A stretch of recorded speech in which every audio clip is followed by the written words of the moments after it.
Alexis Moncayo y Licenia Espinel comparten un diálogo con el invitado.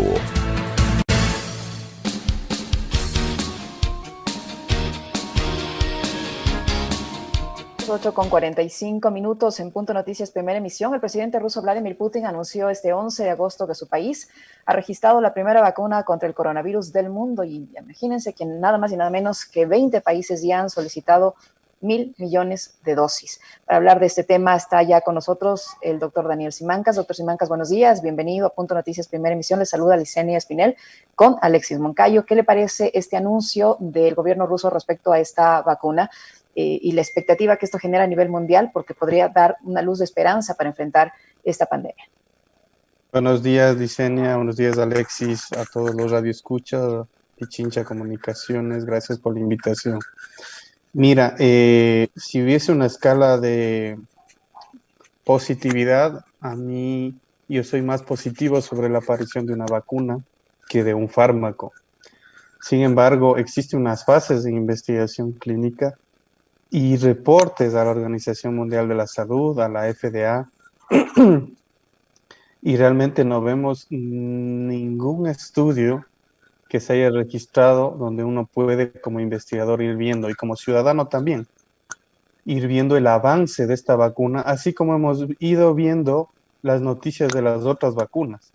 Esta vacuna de los rusos no está registrada en la lista de OMS y realmente yo sí llamaría un poco a la cautela, a pesar que soy un vehemente, se podría decir, por la aparición de una vacuna. Creo que eso realmente cambiaría la historia de esta enfermedad. Y hay noticias muy prometedoras, pero sacar muy rápido una vacuna, cuando se tiene que probar al menos 3 meses en humanos, no hay fecha de inicio, no hay un artículo científico. Realmente yo creo que aquí atrás de esto hay un tema geopolítico, un tema de posicionamiento también, que habría que analizarlo con algún otro experto. Sin embargo, yo soy un amante de las vacunas y pienso que estamos muy cerca de conseguir ese tratamiento. El presidente Putin el día de hoy, buenos días, ha manifestado que una de sus 2 hijas fue de las primeras inoculadas y que se siente bien, ha dicho. La aprobación, dice Putin, abre el camino para el uso masivo de la vacuna mientras continúan las últimas etapas de los ensayos clínicos. Yo también entiendo su posición, usted desde su postura más vinculada a la ciencia, a la medicina, pero con una visión también política y tomando en cuenta la magnitud del personaje de Vladimir Putin, uno podría entender que también entra en este juego y en esa disputa en la que están metidos ahora mismo Occidente con Trump, los chinos y también Rusia, ¿no? Como una de las grandes potencias. Pero podemos decir que por lo menos es algo alentador este anuncio que ha hecho Vladimir Putin la mañana de hoy. Por supuesto, yo cada que alguna autoridad o algún científico anuncia lo que pasó en Oxford también les vacunó a los hijos, la creadora de la vacuna. Sin embargo, yo lo que voy es a este periodo. Una vacuna tiene que seguir ciertos periodos, si no, estamos transformando toda la práctica científica hacia la premura, hacia la brevedad, y realmente lo que me preocupa es la seguridad, ¿no? Si bien es cierto, hemos visto vacunas que están dando efectos no tan leves, ¿no? Efectos parecidos a un coronavirus.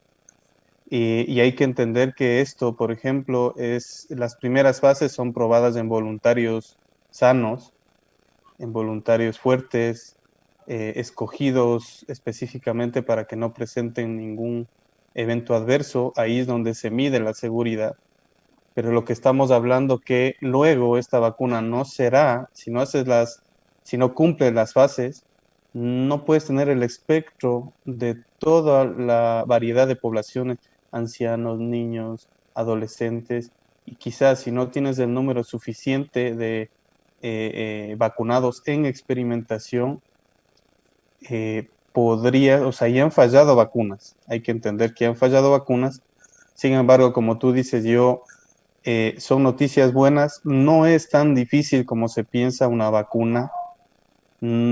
Tecnológicamente hay ya recetas, si se podría decir entre comillas, varias recetas de vacunas que han funcionado, y lo que están haciendo es tomar esas experiencias y aplicarlas a la vacuna del coronavirus. El tema aquí es como realmente lo que haces es colocar pedazos o partes del virus en alguna molécula, en algún virus, en otro virus, por ejemplo, en otro coronavirus de animales. Lo que se está haciendo, es decir, se coge un coronavirus que no infecta a humanos y se le pone un pedacito del nuevo coronavirus para que el cuerpo lo detecte y así genere inmunidad. La pregunta aquí es, si bien es cierto, generas anticuerpos, que se ha demostrado en todas las fases, en todas las vacunas, ¿cuánto te durará Y esa es la pregunta clave.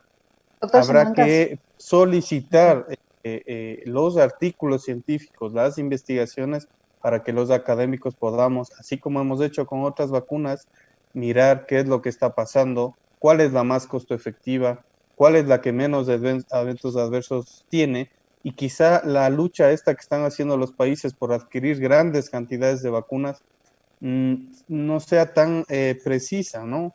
O sea, si te lanzas a comprar una vacuna, hay un ejemplo ahí que se compraron la vacuna para el dengue y esa vacuna fue desastrosa, provocó muchos problemas, muchos eventos adversos serios, y entonces hay que tener mucho cuidado. Quizá comprar una parte, ver a quién vacunar, entrar en una experimentación científica en Ecuador para probar esa vacuna y luego sí comprar masivamente. doctor Simancas, según los procedimientos de la Organización Mundial de la Salud, los expertos deben llevar a cabo la precalificación de un nuevo producto para determinar su seguridad y si cumple con las normas de producción de vacunas a nivel internacional. ¿En qué consiste esta precalificación? Bueno, hay ciertas fases. Tú tienes una fase preclínica y una fase clínica. La fase preclínica, tú tienes 126 vacunas candidatas. Y en la fase clínica, tú tienes al menos 25 proyectos de vacunas. En la fase 3, tú tienes 6 proyectos de vacunas. Y todas estas fases, tú tienes que ir registrando en la autoridad, mencionando que estás participando, porque es la autoridad reguladora la que puede aprobar la distribución, por ejemplo, masiva a través de lo que está pasando ahora es que están desconocidos. Entonces, si tú dices, ¿necesita Rusia a la OMS para aplicar su vacuna? La respuesta es no, no necesitas, pero necesitas para aplicarla en otros países que están dentro de las estrategias de OMS. La respuesta es sí. Si no has registrado y no la reconoce OMS, es muy difícil que otros países, a menos que se salten las directrices de OMS, puedan empezar a utilizar una vacuna que no ha sido registrada, como digo, en ninguna instancia científica, centro de registro, FDA, la Agencia Reguladora Europea, y es un anuncio que ha llamado mucho la atención, ha creado, no diríamos malestar, pero ha creado incertidumbre entre los investigadores, porque es aceleradamente, es como decir, la carrera dura 9 meses y usted saca en 6 o 7. Entonces, ¿cómo le hizo? Si es casi imposible, eso es 3 meses, 3 meses, 3 meses. Entonces, se están saltando las fases de experimentación clínica y claro, podría ser súper beneficioso, podría ser que no haya efectos adversos y que tú a la par que vas vacunando, vas registrando los eventos adversos, que no es lo deseado, pero es un show quizá para la comunidad científica el que se estén saltando las fases. ¿Cuál es, doctor, la diferencia entre una vacuna y un fármaco? Muy buena pregunta. El fármaco sirve para tratar. Hay muy pocos fármacos que sirven para evitar, para prevenir que, por ejemplo, infecciones lleguen al cuerpo, ¿no? sí se hace profilaxis, pero el fármaco lo que hace es entrar al organismo y quizá matar una bacteria, disminuir la replicación viral, por ejemplo, disminuir el azúcar en la sangre, disminuir la tensión arterial. Lo que hace una vacuna es generar anticuerpos, ¿no? Es decir, ingresas, es una tecnología, no se podría llamar una medicina, esta vacuna ingresa al organismo con restos del virus y te genera anticuerpos para que tu propio cuerpo pueda defenderse ante la infección. Ojo que hay que tener cuidado. Una vacuna te inmuniza, pero tiene un porcentaje.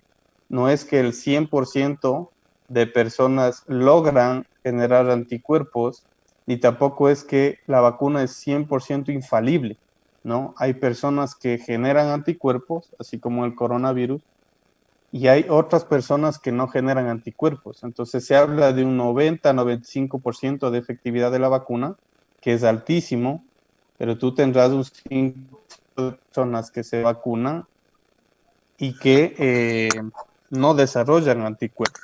Ante esto se debe seguir con las medidas de estas de protección, o sea, con calma, no es que yo me vacuno y salgo inmediatamente a esta normalidad, sino pues realmente si hay la vacuna, ahí sí yo hablaría de una nueva normalidad. Ahora imposible hablar de una nueva normalidad. Entonces las diferencias son muy marcadas. La vacuna es para prevención, ¿no? Para prevención, y no hay ningún fármaco para el coronavirus para prevenir. No existe ni sustancia, ni brebaje, ni nada. Y el tratamiento lo que se da es quizá en el caso de coronavirus, de los efectos adversos, del daño que te produce el virus, de la respuesta exagerada que tiene el cuerpo. Esos son los tratamientos que se están probando. Lo mejor que nos podría pasar es lograr detener al virus antes que el paciente se infecte, y eso es lo que hace una vacuna. Doctor Simancas, pasando al tema de la pandemia ya en lo que tiene que ver con nuestro país, la provincia de Pichincha está a 14 casos de convertirse en la que concentra el mayor número de infectados, superando así a la provincia del Guayas. ¿Usted cree que con esta relajación que hubo durante el fin de semana y el feriado, esto va a generar obviamente consecuencias negativas para la provincia de Pichincha, para el país en general? Bueno, lo que yo les manifestaba es que no sabemos cuántas personas se movieron. Cuando uno realiza el cálculo matemático, es directamente proporcional al número de personas que se movilizaron en el feriado, el número de expuestos al virus, y ahí matemáticamente podríamos inferir un rebrote. Pero es lógico pensar de que si todo el Ecuador se movilizó, en la ecuación pues tendrás tú en 2 semanas, en 2 o 3 semanas máximo, tendrás un repunte de casos, y lo que quizá estamos perdiendo de radar es las muertes que se van a provocar, porque tuvimos un pico a principios de julio y luego tuvimos un pico el 25 de julio. Esas muertes todavía las estamos viendo. Entonces, de estos picos que hubo en el mes de julio, nosotros tenemos que contar 1 o 2 semanas para tener más muertos. Y de ahí tenemos 2 semanas más luego del feriado para que incrementen los casos y quizá las muertes también. Entonces, todo este mes, si dejan de hacer pruebas, que es el otro punto que hay que analizar, si dejan de hacer pruebas, tendrás, me parece que se han registrado 40 casos o algo así. Es una locura, no hay 40 casos nuevos, sino muchísimos más. Y entonces ¿Cuál es el tendrás promedio de incremento de casos, doctor? En este momento en Pichincha, ¿cuál es el promedio de incremento de casos más o menos diarios? hasta las últimas 2 semanas de julio teníamos un incremento de 230 casos diarios, haciendo el promedio con el pico, y luego esto disminuyó y teníamos en la última semana 125 en promedio diario. Pero hay que señalar dos cosas con la pregunta de Licenia. La primera, lo que te va a marcar la pandemia no es el número de casos, es el número de muertos, porque los muertos no mienten. Los casos sí mienten porque dependen del número de pruebas, del procesamiento. Por ejemplo, los laboratorios no procesaron el fin de semana, algunos de ellos. Entonces, ¿cómo puedes analizar? Incluso hay médicos, influencers que están diciendo ya ha disminuido el número de casos, y y algunas cosas así, el mismo gobierno, pero si no procesan los laboratorios, ¿cómo puedes registrar el número de casos? Y si el registro civil tiene una demora también en el registro de muertes, tú vas a tener que más o menos se estabiliza en 1 o 2 semanas los indicadores. Comparar Pichincha con Guayas no me gusta, son realidades diferentes. Si bien es cierto, en Quito se han hecho más pruebas, o sea, se han intentado hacer más pruebas, entonces ese número quizá sea, no corresponda con la realidad, porque cuando tú comparas el número de muertes que hubo en Guayas, está bordeando los 15.000 muertos, y en Pichincha tú tienes aproximadamente 3.000 muertes en exceso, y ya estás alcanzando, entre comillas, el número de casos que tuvo Guayas. Entonces yo digo, mucha gente en Guayas no se hizo la prueba, se infectó, no hubo la capacidad, muchos muertos tampoco se les pudo diagnosticar, y en Pichincha justamente lo que se quiere es que no pase eso, ¿no? Que esta curva alargada, no aplanada, permita identificar a los cadáveres también y disminuir el número de muertes, que no podemos tener las 600, 700 muertes que tuvo Guayas por día, y lo que tenemos que hacer es un balance, es decir, muy difícil comparar las dos provincias. Yo creo que en Guayas hubo entre 200 y 300.000 contagiados. Pichincha Universal. Y en Guayas, perdón. Y en Pichincha podríamos prácticamente duplicar el número de casos, porque la gente, hay que pensar que la gente asintomática y con síntomas leves jamás se hará una prueba. Y si estamos hablando del número de contagios, justamente a ellos es que hay que ir a investigar, y no quizá los enfermos, que se le está haciendo 1, 2, 3 PCRs hasta tener el diagnóstico, cuando eso no cambiará el tratamiento. Si está hospitalizado, está aislado, quizá ahí hemos fracasado con la estrategia, ¿no? Muchísimas gracias, doctor. Muchísimas gracias. Doctor Daniel Simancas, que nos ha acompañado, epidemiólogo, experto en el tema del COVID-19. Sin duda nos espera entonces, doctor Simancas, un mes de septiembre, aparte de lo que resta de agosto y septiembre, muy complicados, ¿verdad? Sí, muy complicado. Yo les agradezco mucho también. Muy amable, doctor. Hasta luego. Somos generadores de información. Punto Noticias.